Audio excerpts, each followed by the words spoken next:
कसं आहे, त्याचा माझा काही बांधाला बांध नाही आहे. मी एवढंच सांगतो, की अजितदादांच्या विमान अपघाताचं प्रकरण हे महाराष्ट्रामध्ये अजूनही ताजं आहे आणि 28 जानेवारी, 29 जानेवारी या दरम्यान त्यांचे CDR तपासले पाहिजे. ते त्यांची PR एजन्सी होती डिझाइन बॉक्स नावाची. त्याचं कंत्राट आमच्या पक्षाकडे होतं.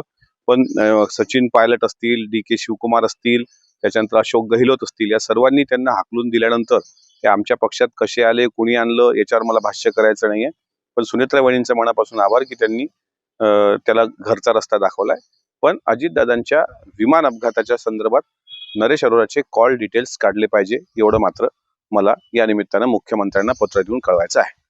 निवडणुकीपूर्वी काही एक सर्वे करण्यात आला होता, ते सुद्धा हा, एक ते पण आहे की सर्वे जो झाला होता त्या सर्वेमध्ये तुमच्या ह्या उमेदवारांना तुम्ही तिकीट देऊ नका, ते निवडून येण्याची त्यांची क्षमता नाही हे दादांना सांगितल्यानंतर सुद्धा दादांनी स्वतःची यंत्रणा कामाला लावली आणि जे विश्वासातले लोक आहेत त्यांना विधानसभेची उमेदवारी दिली, सगळं विरोध पत्करून.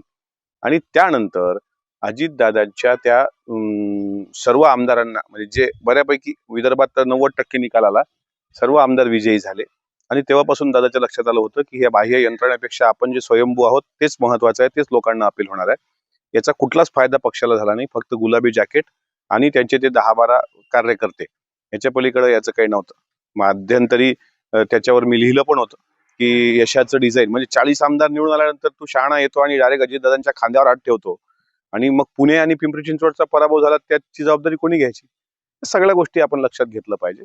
त्यामुळे दादांना अनेक प्रकारे चुकीचं वेगवेगळं सांगणं, नेत्यांमध्ये वितुष्ट निर्माण करणं असेल, हे अनेक प्रकार त्यांनी केलेले आहेत. आता त्याचा कंत्राट संपलाय, त्यामुळे तो काही पक्षाचा अधिकृत व्यक्ती नाहीये.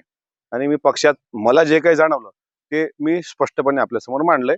फक्त अजितदादांच्या विमान अपघाताशी अरोराचा काही संपर्क आहे का, एवढं मात्र महाराष्ट्राच्या समोर आलं पाहिजे.